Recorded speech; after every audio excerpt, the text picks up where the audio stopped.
दोस्तों ये ऐसी पहली मूवी है जिसने भगवान खुद एक आदमी को सारी पावर्स देते हैं और कहते हैं कि तू पूरी दुनिया को हैंडल कर। तो दोस्तों मूवी की शुरुआत में ब्रूस नोलन नाम के एक व्यक्ति की कहानी दिखाता है जो एक हारा हुआ और नाकाम पत्रकार है। उसके साथ काम करने वाले लोग हमेशा उसका मजाक उड़ाते हैं और बफेलो न्यूयॉर्क समाचार ने उसे कम महत्वपूर्ण गाने पर काम करने के लिए रखा हुआ है।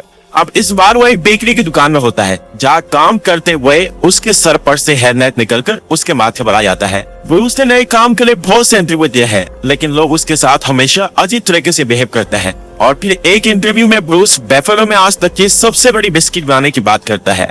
अब उसके इंटरव्यूज इतने हंसी वाले होते हैं लेकिन वो हंसने वाला नहीं बनना चाहता। उसका सपना होता है कि वह ब्रॉडकास्टर बने। वो अपनी गर्लफ्रेंड ग्रेस और अपने कुत्ते सैम के साथ रहता है। ब्रूस ग्रेस से लगातार अपने काम के बारे में शिकायत करता रहता है लेकिन वो जैसा है वो वैसा ही उसको प्यार करती है। सोचिए जब ब्रूस सोकर उठता होगा तो वो क्या करता होगा। सही कहा, वो शिकायतें करता है। उसके कुत्ते सैम ने उसकी जिंदगी और भी मुश्किल कर दी होती है क्योंकि वो हमेशा घर के अंदर ही पेशाब कर देता है। और अब ब्रूस ग्रेस के साथ रेड क्रॉस में खून दान करने जाता है। वो अभी भी खराब मूड में है लेकिन ग्रेस अपनी प्रार्थना करने वाली माला उसको दे देती है और कहती है कि उसको इसकी ज्यादा जरूरत है। फिर कुछ समय बाद ब्रूस ट्रैफिक में फंस जाता है जिसकी वजह से वो अपने काम के लिए देरी से पहुंचता है। अब काम के इंटरव्यू पर भी उसका मूड नहीं बदलता क्योंकि वहाँ उसका इंटरव्यू लेने वाले लोग उसकी बफेलो की सबसे बड़ी बिस्किट बनाने वाली बात पर उसका बहुत मजाक उड़ाते हैं। एवन बेस्टन नाम का एक व्यक्ति उसका सबसे ज्यादा मजाक उड़ाता है। एवन ट्रांसपोर्टर सीट पर काम करता है जिस वजह से ब्रूस उससे बहुत ही जलता है। अब मीटिंग के बाद ब्रूस अपने बॉस से मिलता है जिसका नाम जैक बेलर है और वो उनसे भीख मांगता है कि वो उसको ट्रांसपोर्टर सीट पर काम करने दे ताकि वो अपनी काबिलियत सबको दिखा सके। लेकिन ब्रूस को नाइजीरिया फौज के एक जरूरी कहानी के बारे में बात करने के लिए वहाँ भेजा जाता है। अब ये सुनकर ब्रूस बहुत ही खुश होता है और सोचता है कि उसके पास ट्रांसमीटर का काम लेने का यही एक मौका है।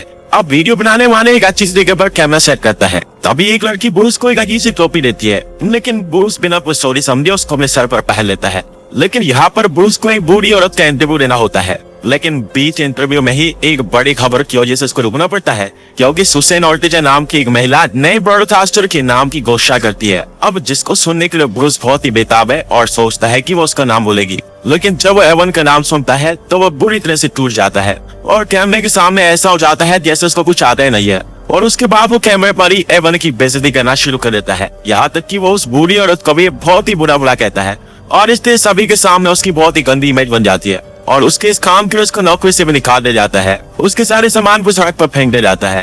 अब ब्रूस सड़क पर होता है तभी उसे दिखता है कि कुछ आदमी गरीब का मजाक उड़ा रहे होते हैं और फिर ब्रूस को देखकर वो वहाँ से जाने लगता है। और फिर ब्रूस उन्हें थोड़ा गुस्से में बात करने की कोशिश करता है जिसकी वजह से वो उसको फ्री देते हैं। फिर ब्रूस वापस घर पहुंचता है और ग्रेस को अपने भयानक जीवन के बारे में बताता है और वो सारी परेशानियों का कारण भगवान को बताता है कि भगवान की वजह से ये सब कुछ हो रहा है और भगवान उसकी कभी भी मदद नहीं करते। और ग्रेस में समझ जाती है कि ब्रूस के लिए वो कुछ मायने नहीं रखती और उसकी बात को दिल से लगा लेती है।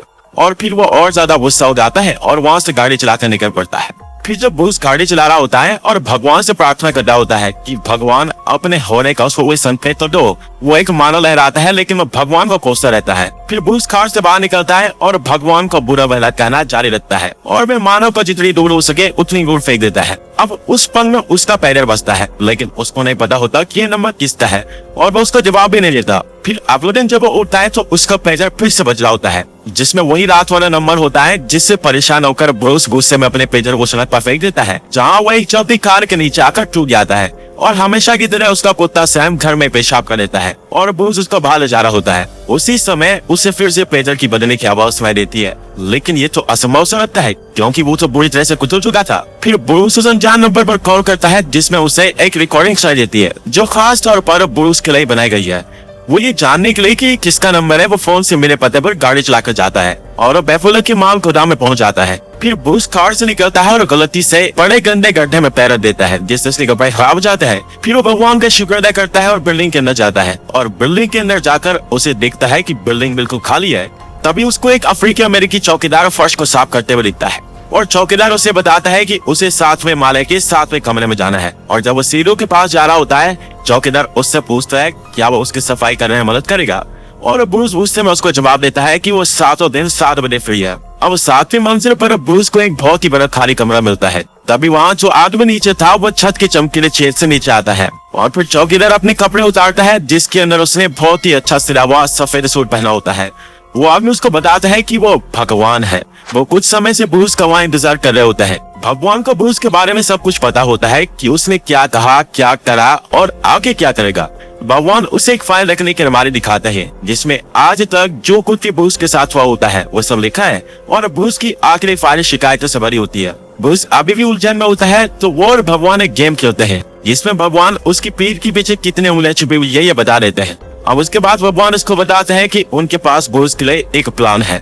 अब क्योंकि ब्रूस हमेशा ही सोचता रहता था कि भगवान अपना काम ठीक से नहीं कर रहे हैं, इसीलिए भगवान अपनी सारी शक्ति ब्रूस को देना चाहते हैं। अब ब्रूस उनकी किसी भी बात का विश्वास नहीं करता और जल्दी से वहाँ से भाग जाता है। और जब वो वापस अपनी कार में जा रहा होता है उसका पैर फिर से गड्ढे में चला जाता है, लेकिन इस बार उसमें नहीं गिरता। कार शुरू में ही हो रही होती है, लेकिन जैसे ही वो जोर से कहता है कि कार शुरू हो जा तो कार शुरू हो जाती है। और जब वो कार चला रहा होता है तो उसे एहसास होता है कि उसकी सभी फैंटेसी सच हो रही है। जैसे कि वो एक क्लाइंट S2 नाम की जगह पर कॉफी पीने के लिए जाता है जहाँ एक वेट्रेस उसे उनका टमाटर का सूप आजमाने के लिए कहती है। और जब वो इंतजार कर रहा होता है तब वो बिना किसी चीज को हाथ लगाए अपने हाथ में खींच लेता है और अपने मुंह से एक चम्मच निकालता है। और जब सूप वहाँ आता है तो ब्रूस उसको अलग कर देता है। अब न जाने कहाँ से भगवान उसके सामने आ जाते हैं और उसे अपने साथ टहलने के लेके जाते हैं। फिर भगवान उसको समझाते हैं कि उसके पास भगवान की सारी शक्तियां हैं, लेकिन उसे 2 महत्वपूर्ण नियमों का पालन करना होगा। वो किसी को नहीं बता सकता कि वो भगवान है और किसी की इच्छा में कोई दखल अंदाजी नहीं करेगा, जैसे कि वो उससे प्यार करने के लिए किसी को जबरदस्ती नहीं कर सकता। अब एक समय पर ब्रूस को पता चलता है कि वो बैफलो की झील पर चल रहे हैं। भगवान उसे कहते हैं कि वो अपनी सारी जिम्मेदारी ब्रूस को दे चुके हैं और वो छुट्टी पे जा रहे हैं। दोस्तों, भगवान की सारी शक्तियां अगर आपके पास आ गई तो आप क्या करेंगे? कमेंट सेक्शन में जरूर बताइएगा। अब डाउनटाउन बैफलो में ब्रूस अपनी शक्तियों को आजमाने का फैसला करता है। वो अपनी उंगली आग बुझाने वाले नल की तरफ करता है जिससे वो फट जाती है और उसमें से पानी निकलने लगता है। अब उसके बाद वो एक लड़की को सड़क पर चलते हुए देखता है और उसकी शर्ट को हवा में उड़ा देता है। फिर ब्रूस रास्ते में एक दुकान के अंदर खिड़की से बहुत से अच्छे कपड़े देखता है जिससे वो अपनी शक्तियों का इस्तेमाल करके अपने कपड़ों से बदल देता है। और जब ब्रूस सड़क पर भटक रहा होता है उसे वो लोग दिखते हैं जिन्होंने उसको पहले बहुत मारा होता है और अब वो उनसे बदला लेने का सोचता है। वो उनसे कहता है कि वो सभी उससे माफी मांगे, लेकिन वो लोग उसकी बात ही नहीं सुनते और उस पर हंसने लगता है। और एक आदमी उसको कहता है वो माफी तभी मांगेंगे जब उसकी पैर में से एक बंदर बाहर आएगा। लो, वो दिन आ भी जाता है और एक बंदर जोर जबरदस्ती करके उसकी पैर में से बाहर निकलता है। अब बाकी सभी ये देखकर हैरान हो जाते हैं कि ये कैसे मुमकिन हो गया और वहाँ से भाग जाते हैं। लेकिन ब्रूस उनको ऐसे नहीं छोड़ता और उनके पीछे मधुमक्खियों का एक झुंड उनके पीछे लगा देता है। फिर ब्रूस एक बहुत ही ऊंची बिल्डिंग पर चला जाता है जहाँ वो एक बिजली का तूफान बना देता है और घोषणा करता है कि वो ब्रूस सर्वशक्तिमान है। उसके बाद ब्रूस घर जाता है जहाँ ग्रेस सोफे पर बैठी भी वाइन पी रही होती है। ब्रूस उसके पास फूल का गुलदस्ता लेकर जाता है और उसको किस करता है। अब ग्रेस समझ नहीं पाती कि ब्रूस इतने अच्छे मूड में कैसे आया। जब ग्रेस फूलों के लिए क्रश करने जाती है ब्रूस बालकनी में जाता है और आसमान से बादलों को हटा देता है और चांद को और पास ले जाता है। अब ग्रेस बालकनी में आती है और ब्रूस के द्वारा बनाए गए रोमांटिक आसमान की काफी तारीफ करती है। वो उसके बालों में हाथ फेरता है जिसकी वजह से वो और भी रोमांटिक हो जाती है और अब वो दोनों बादलों की तरह एक दूसरे को किस करने लगता है। ग्रेस भागकर बाथरूम जाती है और अपने जिंदगी की सबसे अच्छी रात के लिए काफी मेहनत कर रही होती है, यानी कि तैयार हो रही होती है। अब ब्रूस भागते हुए कमरे में जाता है और अपनी शक्तियों का इस्तेमाल करके लाइट्स को बंद कर देता है और कैंडल लाइट जला लेता है। फिर ब्रूस अपनी दैवी शक्ति का इस्तेमाल करता है और भी ज्यादा रोमांटिक कर देता है और वो बाथरूम के फर्श पर ही गिर जाती है। फिर पूरी आस्था से भरी हुई ग्रेस बाथरूम से बाहर आती है और ब्रूस पर चपट पड़ती है।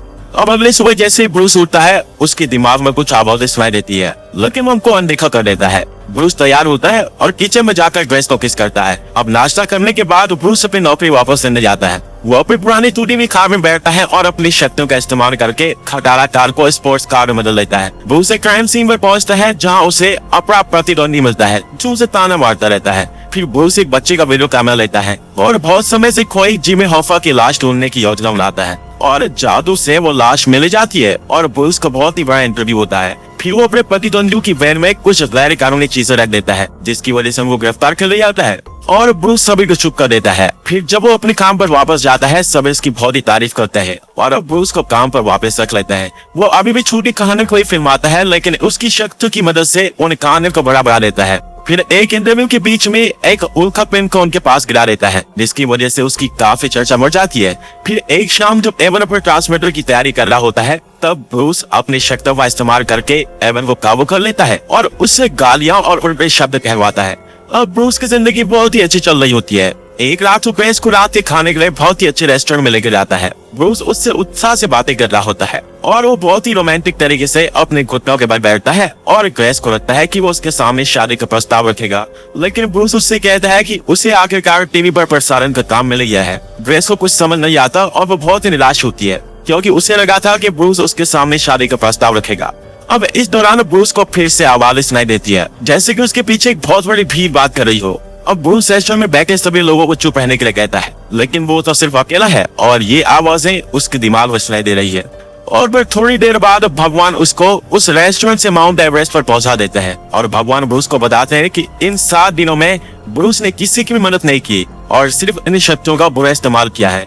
वो उसे ये भी बताते हैं कि उसे जो आवाजें सुनाई दे रही है वो उन लोगों की प्रार्थना है और अब ब्रूस एक तरह से भगवान है तो उसे उन लोगों की प्रार्थना का जवाब देना होगा।